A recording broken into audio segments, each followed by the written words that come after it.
Many of us, we don't notice it. At sunrise, if you see, your breath will change. If it was left, it will go to right. If it is right, it will go to left. When you breathe through the right nostril, your metabolism is twice as much as it is with the left. Sleeping on the left side, your sleep will be better. Our breath changes in the nostril.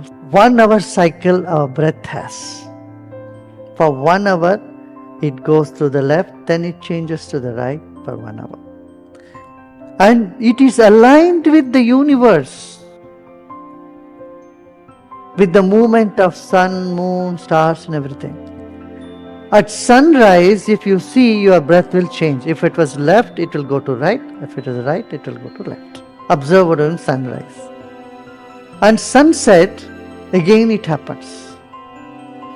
Your breath changes nostril.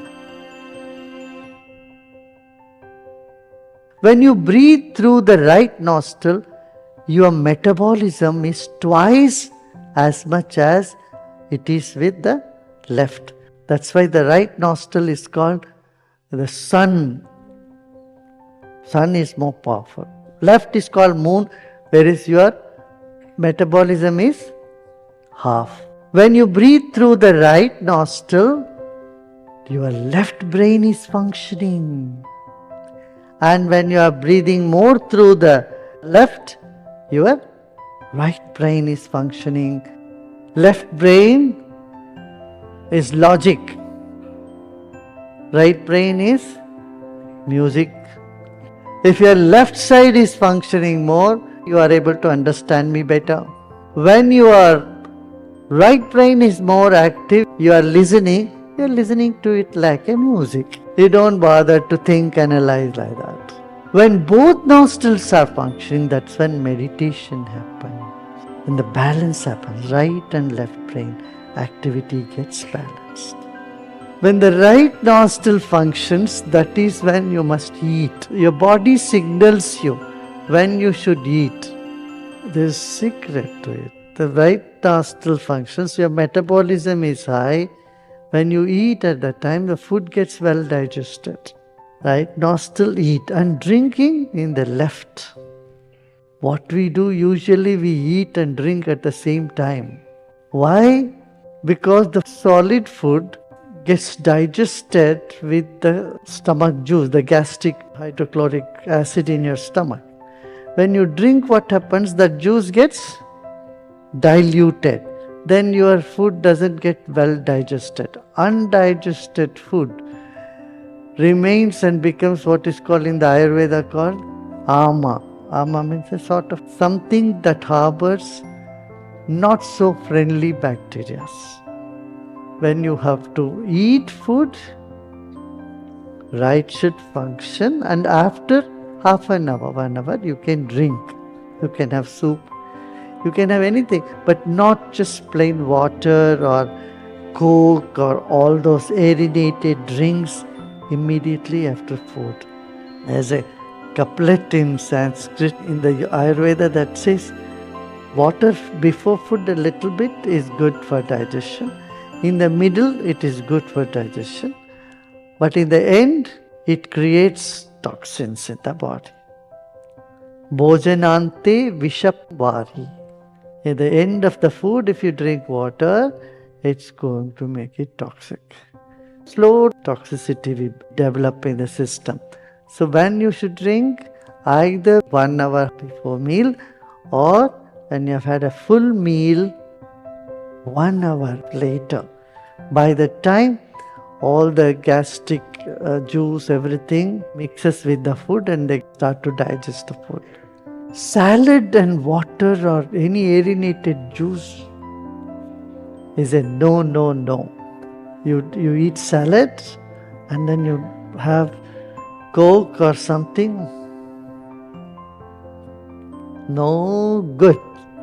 When you are in the toilet, if the right is functioning, then your bowel movement is clear.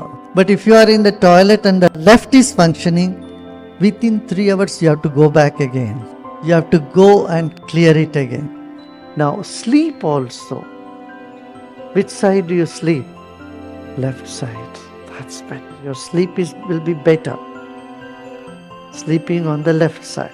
When you lie down on the left side, the right nostril will start functioning.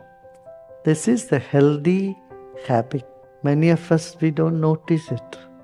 If you sleep on the right side, you have vivid dreams and you can't get deep sleep. And you wake up, you still feel tired. You can change sides. But say about 50%, 60% of the time, you should sleep on the left side. This you can do even after a meal. But if you have had a meal, you try to sleep on the right side, you can't. Many people say, eat much before you sleep because you tend to sleep on the right side and then the food gets into your esophagus. You feel burping, you feel uncomfortable. But if you sleep on the left side, even after a meal, suppose you had a late dinner, it doesn't affect you badly as much as it does on the other side. Suppose the breath is not changing and you are on a dining table, you have to eat, what to do? Have you seen this ancient rishis, and they used to keep a stick to their side? You know why they keep it? So that the breath changes, remains in the left side, so you can meditate long. So what you should do is just put your fist under the opposite side and press it. If you press the left side, the right will function. Okay, never mind. If it not happens all the time, never mind. Try to follow as much as possible. If you have noticed, the moment I walked in, both would have happened. If the teacher is real, you just look at your nostril, both will function. If you happen to be driving and if you pass by a place of worship or a place where people are meditating, suddenly both nostrils will function, even just for 2 minutes. And if you are passing by airport, also it happens. Because the prana or the breath does not know difference between temple and an airport. Because airport uplifts your body, temple uplifts your spirit. And whenever you are working and both nostrils are functioning, and if it's not Wednesday, then it is better to be quiet. At the time you talk, do any action, it's not going to be okay. How do I do this all the time, keep watching my breath? No need. It will naturally happen when your mind is calm, serene, pleasant and happy. And how can you do that? Through your practices. Breathing, pranayama, meditation, all this will help. So knowledge in the right, music in the left, and when both, meditation. So these are some practical wisdom.